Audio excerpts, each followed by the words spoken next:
Hey everybody, it's Thursday. And welcome to this week's edition of The Night Bite. I'm Josh. And I'm Emily. And thanks for being here with us. So we always like to start out the show with a fishing report and all that kind of stuff. But the funny thing is, actually, we spent this most recent weekend at a family wedding. Yeah, we did. We didn't do any fishing. Sometimes after a long weekend, we come back and we will try to fish after work. But to be honest, I'm switching jobs, and so I've been working late. It's amazing that I made it here. That's okay. It's been giving me some time in the lure lab. Without me. Making That's stuff. what he says. Without you, I appreciate time without you. Absence makes the heart grow fonder, or something like that. That's what they say.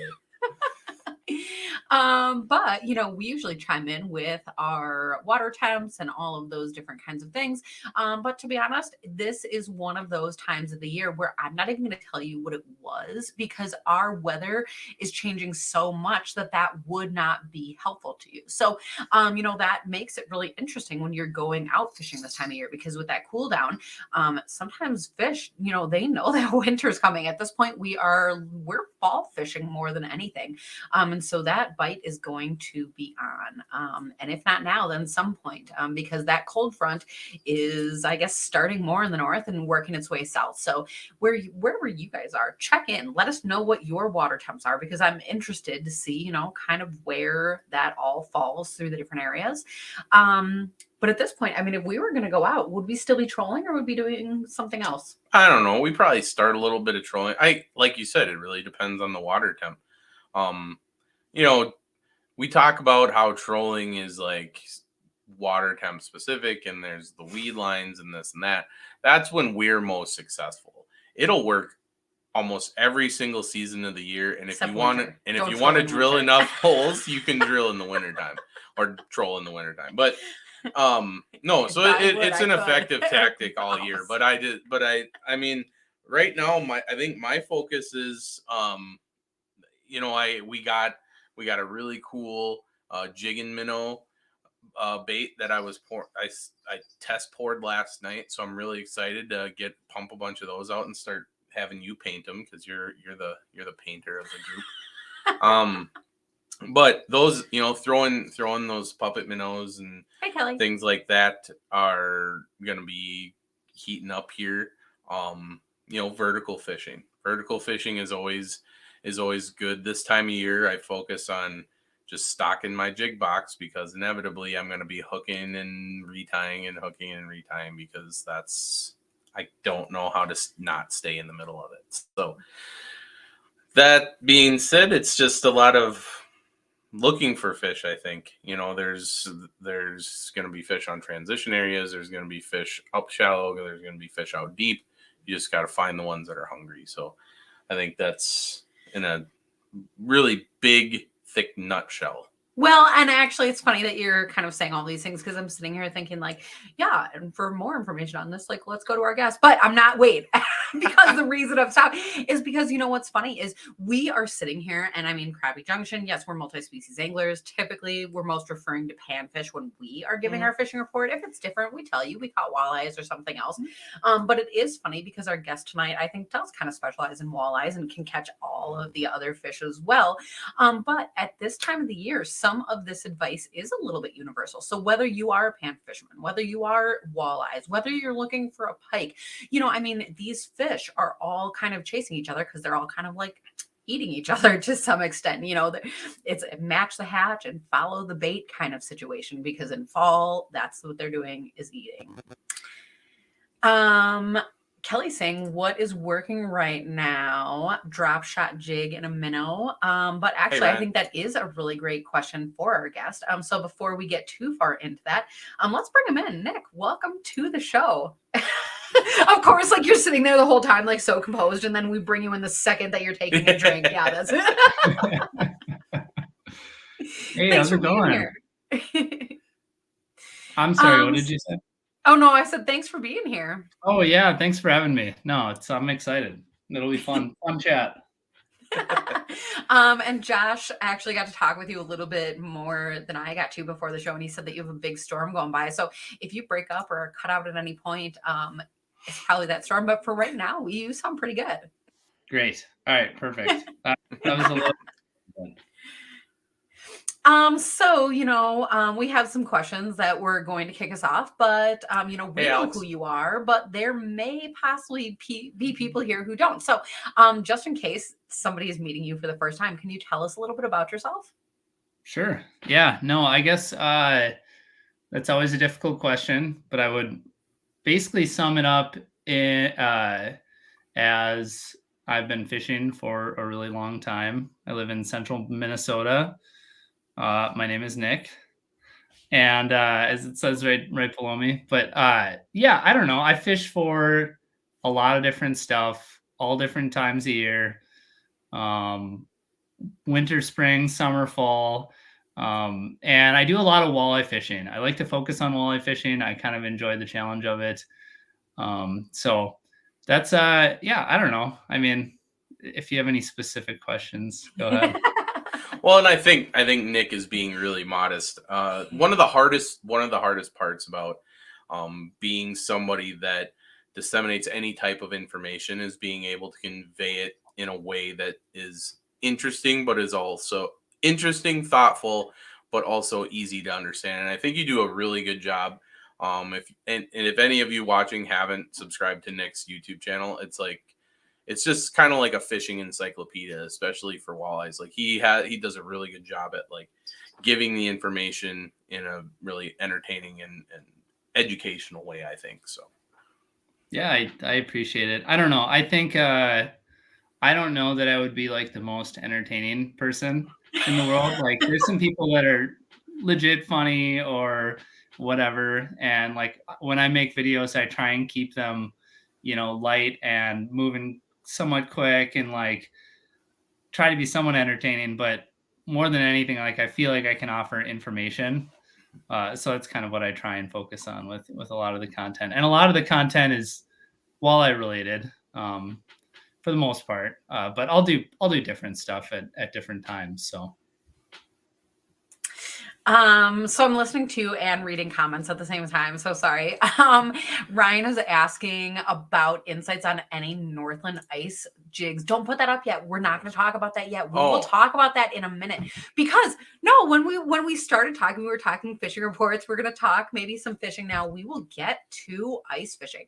But I am gathering that there is going to be more ice fishing questions. So if people at home have things, ice fishing, we are going to, I guess, start with our current season and transition along the way, because I feel like I have to ask you about all of that, but gives people time to kind of think about that. So we are going all the way back to kind of our first question. That was from Kelly. What is working now?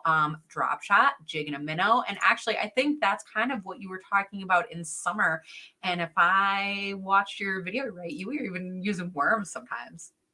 Oh, for sure. Yeah, no, it's as of right now, I would say we are in like, at least where I live, the very, very beginning of the transition into fall. So the water temperatures are starting to sneak down there now. And, those cold nights the last week or so or whatever before was a big deal for kind of getting things moving a little bit. So the bite is kind of like just starting to heat back up again with the water temperature cooling.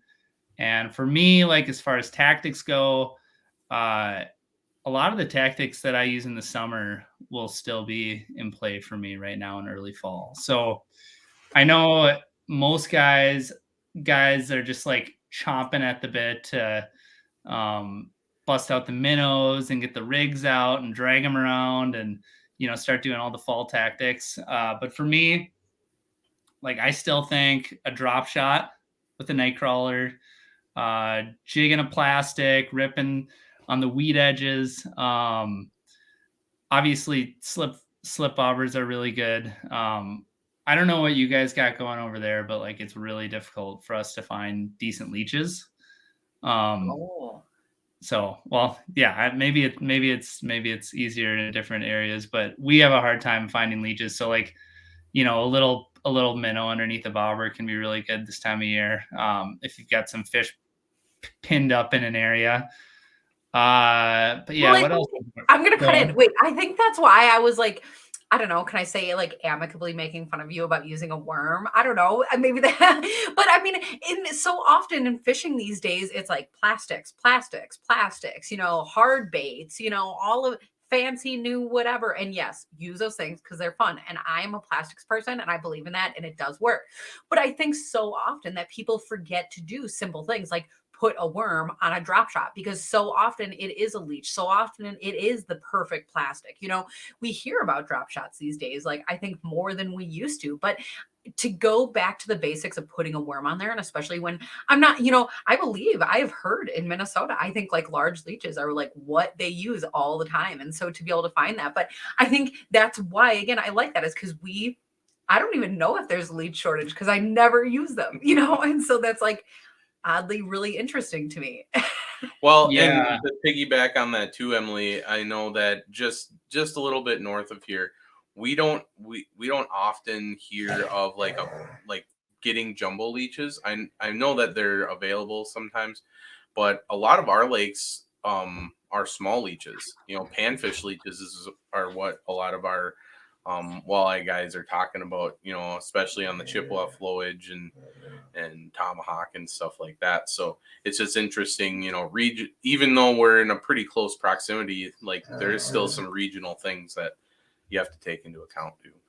Yeah, I suppose. I know where I live and the guys and gals I talk to about walleye fishing, it's like if you're gonna be using leeches, you want them. I don't know how good depth Yeah. looks here. I feel like this is giant. You want this big of a leech. Yeah. But no, like pretty long leeches, like not like almost as long as your hand, or depending on how big your hand is. But no. So like we'll abandon leeches pretty early in the year because when they start to get really small, like those panfish size, that's usually not a good deal. You don't get as many bites, at least on our bodies of water. So it's all relative, I think, yeah, I don't know where I was going with that, but night crawlers are really big and effective for us, like all summer long. And kind of one of the reasons why I like night crawlers right now is just the fact that they're so significantly cheaper than red tails. So that's kind of a big selling point. And like you can like sometimes do better on them than minnows. So at least early right now. Well, and I know that you mentioned also, just a jig and a plastic, a minnow, like whatever you want, kind of like along those weed edges. Fish will always be there. Oh yeah, for sure. No, I mean it's really interesting and fun, like watching on like forward facing sonar. You get to see like how many fish are just piled up, and sometimes the walleyes will be, out off the break, kind of floating around in no man's land, and then sometimes they'll be, up on top of the weeds or in the weeds. But like it seems like more often than not, where like most of the fish are is just like right off the weed edge, and it's been talked about for a million years now, but if you just kind of set up off the weed edge, throw a plastic in there, and it's not like your traditional, like, drag the minnow, the jig and minnow across the bottom. It's like throw it 20 feet past the weeds, rip, like super hard, like you're fishing a glide bait. So that can just work really good. And then it just seems like around here, around where I live, it seems like different lakes just have different behaviors and different tendencies and preferences. And some of the lakes you can get, you can catch walleyes on a jig and plastic on every lake, but there's some lakes where it's just the deal.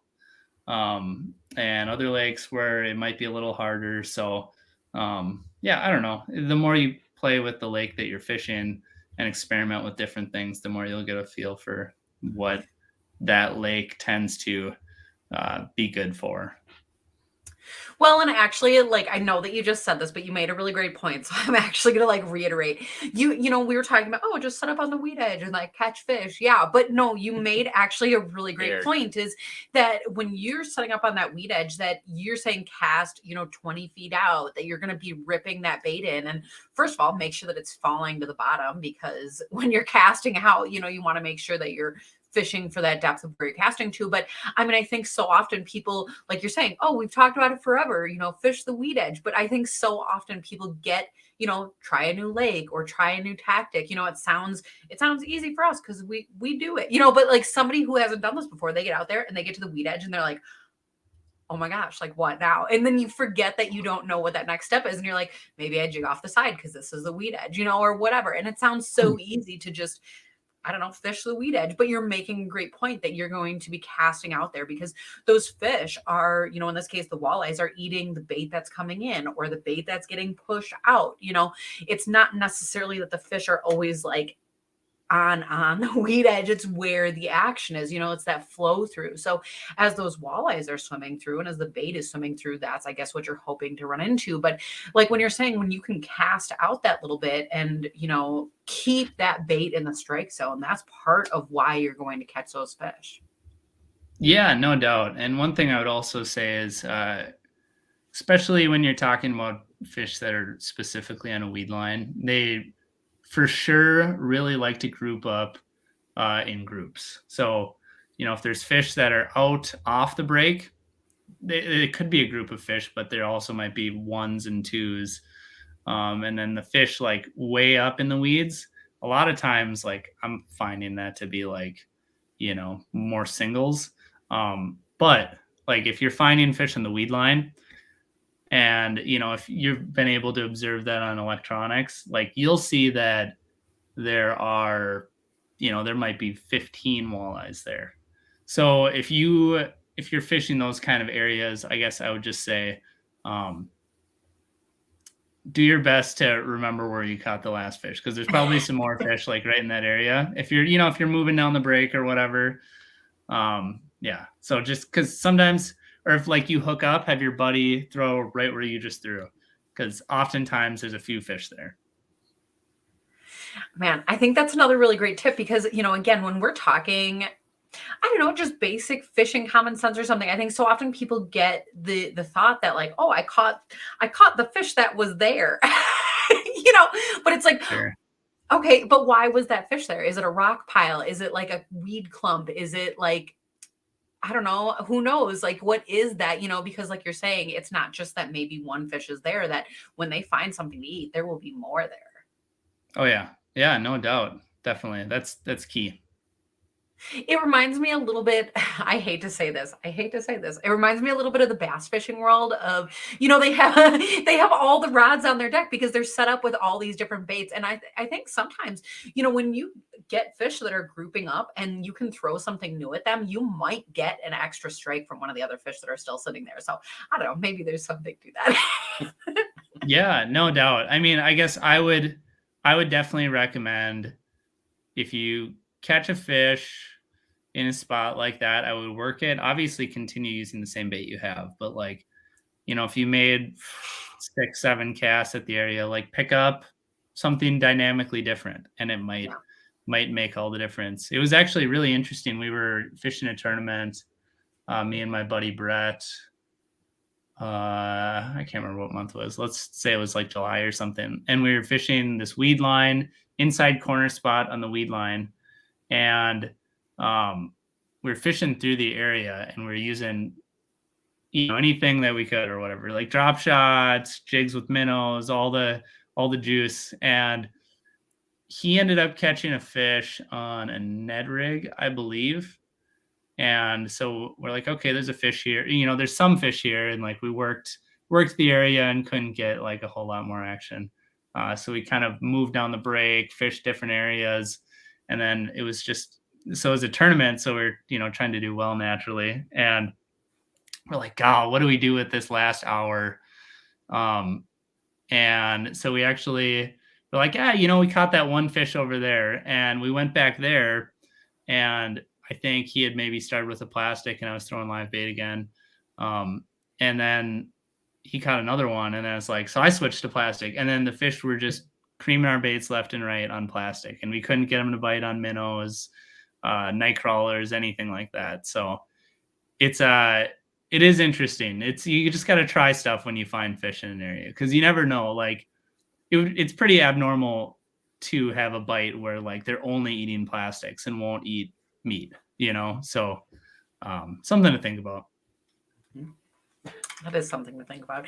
It makes me like laugh a little bit secretly because Josh and I, not officially, but we like have this war on baits. I don't know. Whenever we always use something different, and so it's like, oh, who's doing better, But then when you catch fish, when you start figuring out that pattern, I think sometimes it's one of us, sometimes it's the other of us, but we get a little bit stubborn, and it's like, well, if that's working, I'm going to start trying everything else, see what else is working. And like you're saying, like if there's usually something else, it's almost never just one sole bait.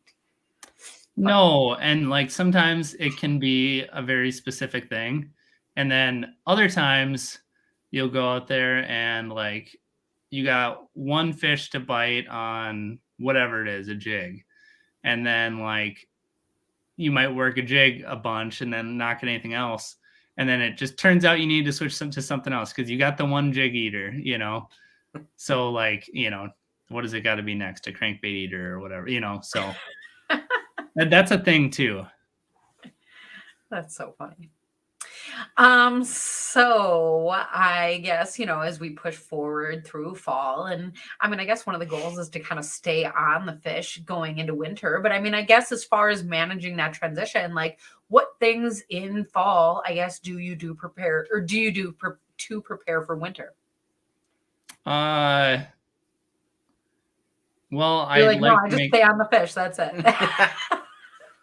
So stuff I do in fall, so what am I doing to prepare for ice fishing? Yeah. Well, I don't know. I feel like there's kind of a decent window of time where it's hard to stay on top of the fish. I will say, like, for sure, if you're able to get out in late fall and ID kind of where like there's some big schools of fish in the area, that can definitely help, like, man, in late fall, there was a big school on this point, and like, there's probably going to be some fish in that general area for like the very first time you can get on there on ice. I think there's some validity to that, but aside from that, and I'm just, taking all my reels off my open water rods, putting them on the ice rods, and making sure the electronics are transferred and ready for ice fishing. So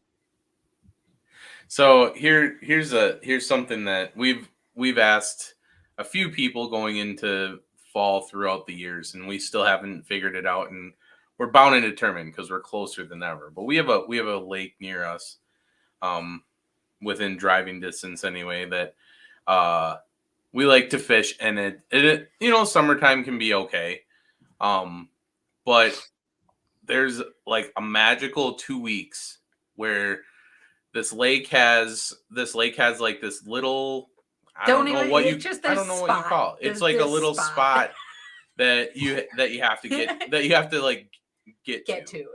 And it's really weird because it's like a really shallow channel, and then it opens up to a bigger area, a bigger pocket. And Sure. There is fish stacked in there for a magical 2 weeks. And then all of a sudden they're just gone for the whole winter. You can't. So we have put any electronic you want in there. Mm-hmm. I brought cameras. These fish leave. It's amazing because they're not small. They're like a whole bunch of fish. So it's like, in the lake gets fished pretty hard, and it just is amazing. I've never seen anything like it. Like the whole winter, we've never done any good out there during the winter. So we're wondering like, have you ever had a situation where like maybe the fish just like sit on the bottom where you can't see them with I don't know, electronics, or maybe they're just like way up high where we don't have the are we talking crappies? Sonar stuff. Are we talking crappies? Yeah. Yeah, I mean, they can definitely be not markable on the bottom.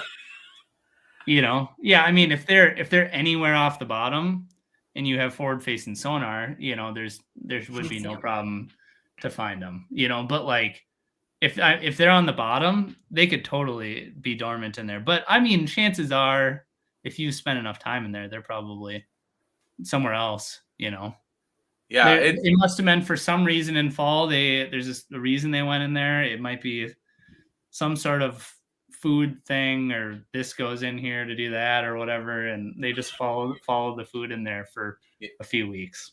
Yeah, it's crazy. It's so crazy that it's so predictable, but and it's don't get me wrong, it's one of our favorite things to do in the fall, but it just is, it's amazing to us, and we're bound and determined to crack that code on that body water. Oh my goodness. So I guess as we look forward into winter, let's get back to Ryan's question. He posted that kind of a while ago, but he asked if you had insight on any of the new Northland ice lures this year. Interesting. I'm trying to remember what has been released and what hasn't. Maybe everything's been released, I think. we don't know. Tell us. No. I can't remember. I'm not going to put you on the spot or ask hard questions. Ryan, this is that line. I do know. Okay, so one thing I can remember off the top of my head is they have all new paint in all their spoons and jigs and stuff. So the glow paint that they use now is just ridiculous. So I've done around here, a lot of us are weirdos and love to target burbot. And so the burbot folks are kind of psycho about having baits that are just have crazy amounts of glow, because glow matters a lot when you're chasing burbot, eel pout, whatever you want to call it. And I don't know if I have any of the spoons with me, but I have this thing right here is what guys have used for eel pout forever. And the secret with it is it's just got stupid good glow. And this is the pout, trout and pout spoon, and it's got stupid good glow. And so that's why it's so effective.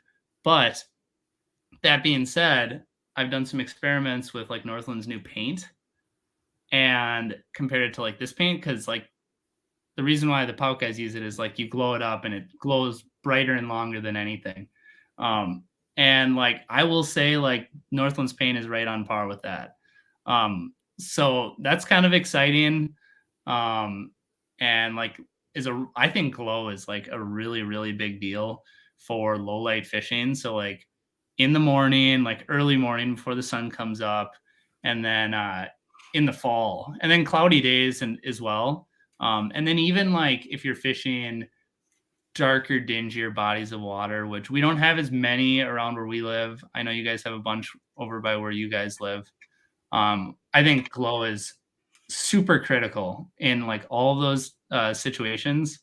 And man, if we're on the topic of crappies, it's crazy important for crappies. It's just nuts how you'll be basing fishing over a school of crappies, and why aren't they coming up to me? And then you glow up and they're oh, then they're flying up, and it's oh, I guess now they can see me, So I don't know. That's one of the main things. And then they got some other stuff coming too. Okay, actually, I love hearing this, because I otherwise always question, do I think that glow works? And I don't know if I've ever been on a bite where it's make it or break it for my fishing. And so I know that there are those places out there. And so I love hearing that, because especially with burbots, I'll be honest, I've not tried that many times, to be honest, because we don't have that many lakes, but I've not actually been that successful. And I think I've been so focused on getting a bait that rattles for them to hear the sound, or, this or that. I've been distracted by all these other things that maybe I have overlooked glow. And so, you're talking about fall, you're talking about winter. It's man, those seasons are now. So I'm a little bit inspired. I feel like I should try this. Oh yeah, no, it matters. And sometimes you don't want it glowing. So it's all relative, but clear bodies of water, especially for walleyes. Sometimes you want to stay away from anything that glows too much or has rattles that are too loud or whatever. But other times, nighttime, yeah, Red Lake, whatever. And I think especially for crappies though too, like it's really important for crappies in a lot of situations. But that's my experience. It's different. Everything's different regionally and whatever. So. Well, okay. And so now I don't mean to like grill you on glow here, but no, now you have me thinking, and so what about Northland has is it called the glow shot spoon? And it's like the little glow sticks that go in there. So yeah, does the paint glow more than the glow stick, or like what would the comparison there be? No, a glow stick, I mean, glow stick is a pretty dramatic glow. So I would consider like normal paint to just be obviously like 0 level. And then I would consider like a glow stick to be 80 something out of 100, like 100 would be like a artificial light bulb or something. But like, glow stick would be like 80 or whatever. And then I would consider the glow paint to be, I don't know, like right when you drop it down after you glowed it up, probably like 65 or something, but then it kind of will go down over time. Yeah. But even like after a really long time, like glow paint will still be a 30, because it will maintain some level of glow for a really long time. And so when, I mean, maybe you probably don't know this answer, probably nobody does. So I'm asking this out loud, I guess, I mean, as far as the fish go, I mean, for that bite and the glow, I mean, is there stuff in nature that's glowing? Because they're not really used to that. So is that a reaction strike, or is that, I mean, I guess I'm just thinking out loud at this point. Do you know? We don't have glowing. That's like an ocean thing, right? Not normally. I mean, there are weird things happen every once in a while, but I think more often it's just something that is different. So I'm going to go in a little insight here. So I've always been a dog person. And up till last Thanksgiving, when I found this stupid cat in the woods and I brought it home, like I've turned into a little bit of a cat person. They're pretty interesting creatures, and like he's just really nice, except for when he's biting my hand. So where I'm going with this though is that I've learned a lot of similarities between cats and fish. And so when I'm playing with a cat, like you think you want it moving around and they'll chase it for a while and they'll like grab it, and then all of a sudden they just stop even though the toy keeps going. Can be the same thing with a fish. You can jig it and it'll watch it, it'll chase it, and then all of a sudden it just stops paying attention to it until you stop and set it there. And then all of a sudden it's intriguing again. And then the cat like it might not even be facing it, and then it'll turn around and look at the toy and then creep up on it. And that's the same thing with fish. And I think glow, all that is, for the lack of a better analogy, like a laser for a pet, like they just are like, what is it? I just want to catch it. There's an instinct, I think, that glow brings out in fish. So I think that's really all it is. In wintertime, they're not super active. So they're just like, oh, is that something? What is that? And then a lot of times we'll have like some meat, whether it's, like a half a minnow or a full minnow or some waxworms. Yeah. And they'll just be like, oh, okay, I'll eat it. I'm here. Yeah, I think that I think more than anything, it helps them see it, to see the bait and know that the bait is even there. Because like there'll be times when you'll drop down and you'll see that there's fish there, and like they're not really moving on it, and they're not like going after it, and then you glow up, drop down, and like your bait gets to be like 3 feet below the surface, and they're starting to like move towards it. So I'm sure there's some level of them not being able to see it that good, or being able to like kind of like put the scope on it, you know. And also like, ooh, look at that thing, you know, let me go check that out, you know, like the laser cat deal, you know. Mhm. So I thought that was a good analogy. I thought that you were just going to tell me you were getting us glow in the dark cat toys. That's too crazy. That stupid thing doesn't need any more toys. Has plenty of toys. Oh my goodness. So, I mean, as we are prepping for winter, I mean, one of the cool things is that you know a lot of the cool stuff that's coming out. And some of that's been released, and I guess some of that's not. So you don't have to divulge secrets. But you know, we're coming up to show and expo season. Are there products that you are purchasing? Are there things that you're excited for? What are you looking forward to with ice season? That's a good one. Well, if I did make a big purchase recently, so I had to take out a second mortgage on my home, but I did buy a new live scope setup. So I'm excited to play with that and try that. But yeah, no, aside from that, I don't know that there's anything new in particular. That one thing that I've noticed is it seems like a lot of the companies, there's not as much new stuff coming through this year specifically. I think we're kind of in the COVID hangover a little bit. But there's definitely a handful of things that's come out. I'm trying to think specifically if there's anything good. Well, the problem is it's all good. Well, exactly. I mean, well, how about this? How about you guys tell me what you're grabbing this year that's new? Okay, but Maybe it'll this spark is my I feel terrible because the thing I'm most excited for, I don't even know the official name of it. Because to be honest, I missed the announcement about it. And so Josh told me because he bought it for me. Do you know what I'm Ooh, what is talking it? about yet? The mini sidekicks. The mini sidekick. I didn't know if that's what it was called. Yeah, so that's exactly what I was gonna bring up. I think it was last year, Otter came out with the sidekick, and Yes. it looks like Emily's gonna try and pull it up. And that goes on your bucket, and that's pretty cool. And they actually had a chair that sat on there that would sit on there too. Yeah. But the mini sidekick is pretty cool in the fact that it's a little, you know, it's fairly affordable, and it like makes almost any otter sled have a place to put your stuff, like a center console, but it's not taking up room in your shack. It What hangs I off saw, the edge. right. I got to play with that this last winter. And it's nice.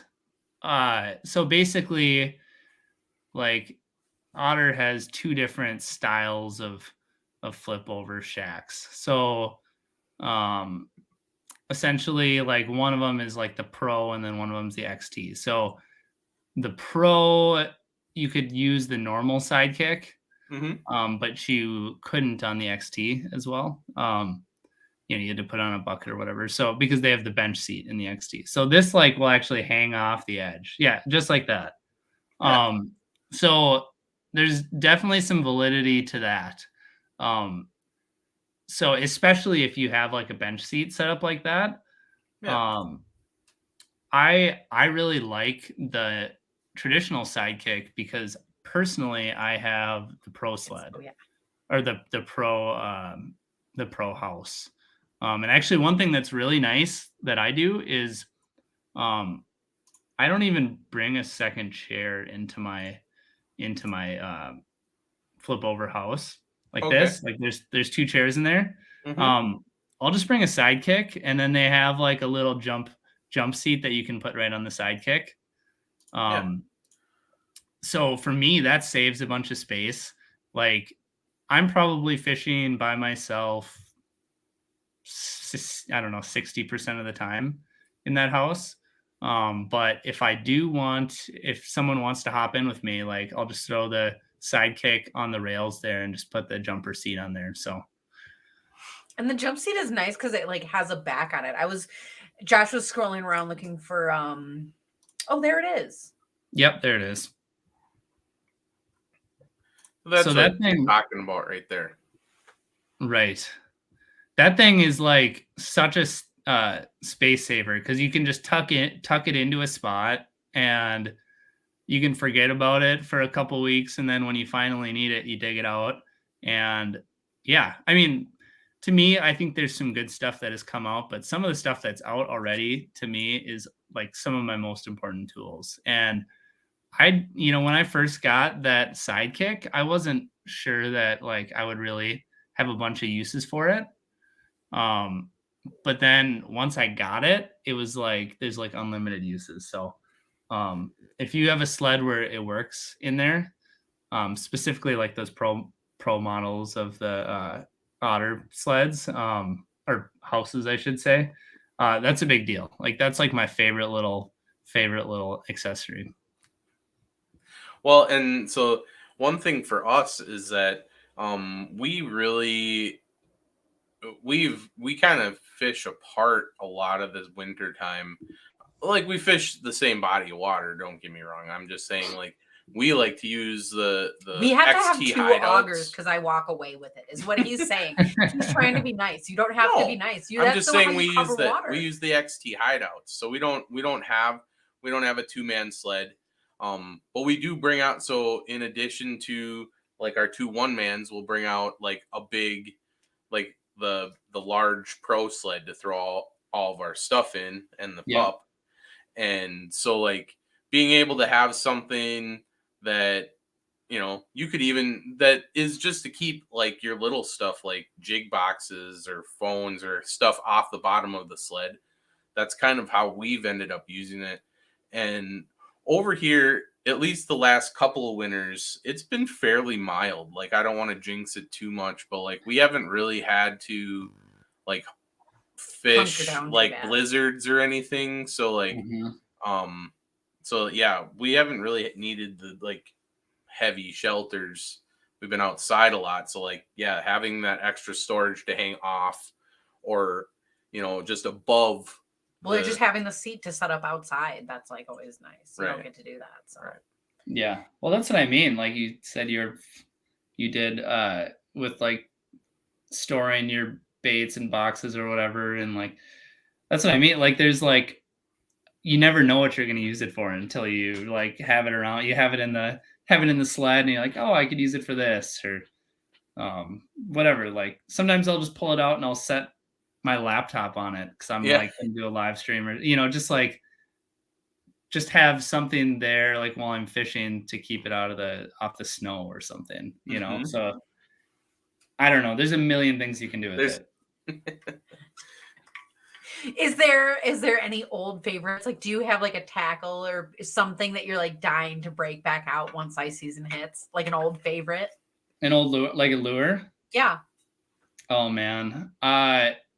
I'm kind of excited because this last season,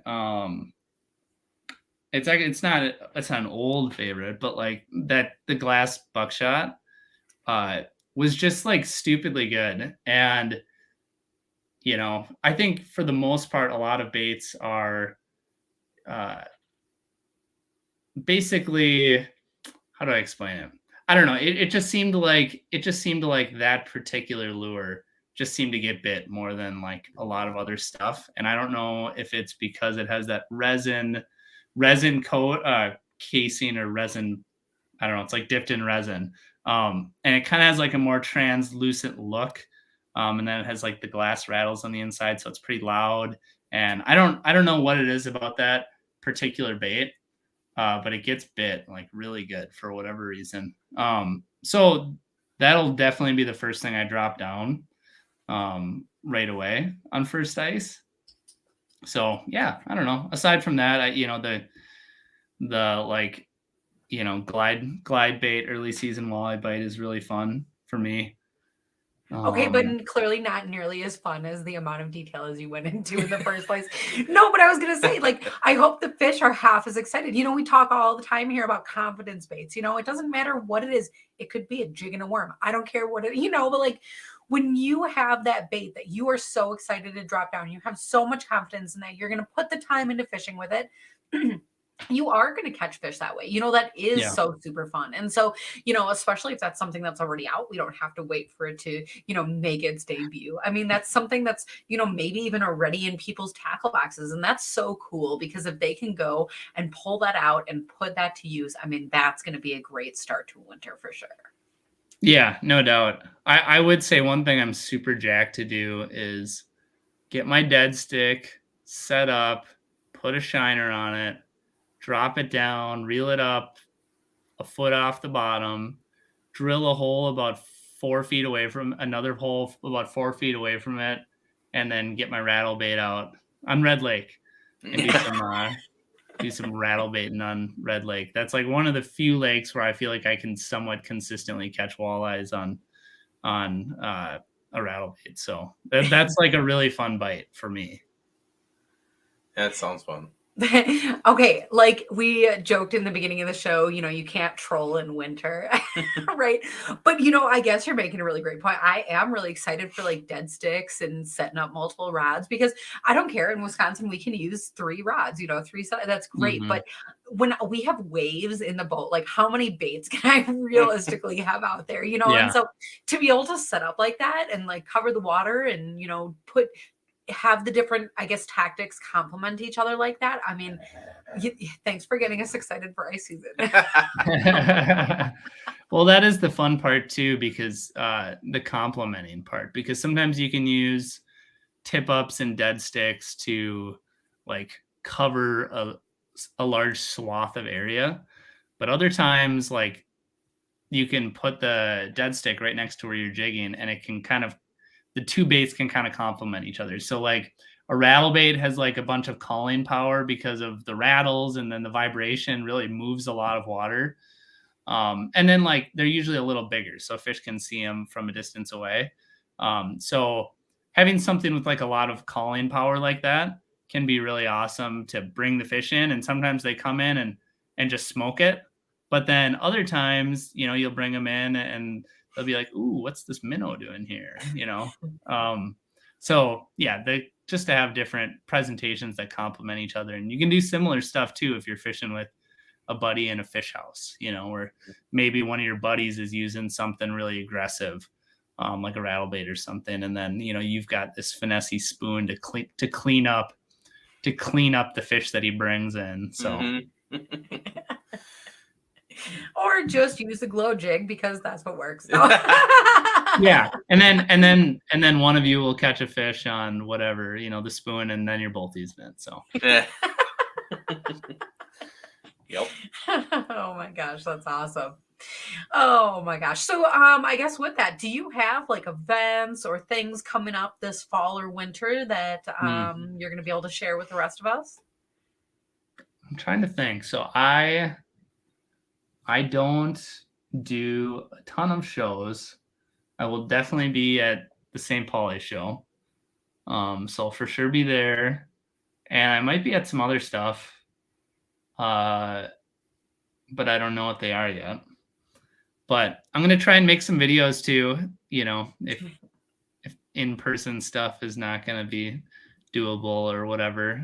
So I'll probably be firing up some ice fishing videos pretty soon here. I know I make a bunch of videos for Northland for their YouTube channel, and I guess they put it everywhere and whatnot, but like all over social medias. But yeah, I know they're going to start wanting some ice fishing content on their channel pretty soon. So we'll be kicking out some ice videos for that.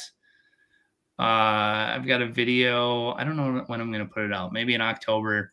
I went and spent, I think it was 3 nights on Lake Winnipeg in a wheelhouse. So that was like super nuts. And I caught a bunch of really big walleyes. So it was super cool. I haven't edited that video yet. but that'll probably go out in October or something too. So if they want to watch some videos on YouTube, they can, or I'll be at St. Paul or whatever. So. Sweet. That's awesome. And so for people at home that are looking to follow along with all of that, can you remind us your different social media outlets, how we can find you? Yeah, so I'm in most of the places. I would definitely say YouTube would be the place to check out, just because I feel like I probably make more video stuff than I do anything else. So I make videos on like Northland Tackle's YouTube channel and also my own personal under that name right there. And then like anywhere else on social media, Facebook, Instagram. I even have a Twitter, X. I even have an X if you want to go there, but I don't really post on there. But everything is under that name right there. So Perfect. Oh my goodness. Well, and I know that we are looking forward to, hopefully bumping into at St. Paul. But definitely watching some of that ice content, and maybe one day we will even get to fish with you. That would be fun. we should definitely do that. I would do. But in the meantime, we're definitely going to watch online. And that's a fun way to get to be a part of that. So we're looking forward to all of that. And, thanks for being here tonight to talk about all this. Yeah, no, it was super fun. Thanks for having me on. And honestly, I've been just so busy with summer stuff and kind of getting amped up for fall stuff that I haven't even thought about ice fishing yet. So this was like, I don't know that I'm happy about our talk today, because now I'm getting excited about ice fishing. So, and I don't want to be excited for ice fishing for 3 months. Well, you're welcome. Oh my goodness. And to the people at home, thank you guys as well, because that is always part of the fun. And hopefully you guys are ready for ice season, or at least getting there, because this is, to be honest, the season to be preparing for it. So, with that, we'll probably talk about that and more things on next week's edition of The Night Bite. Night, everybody.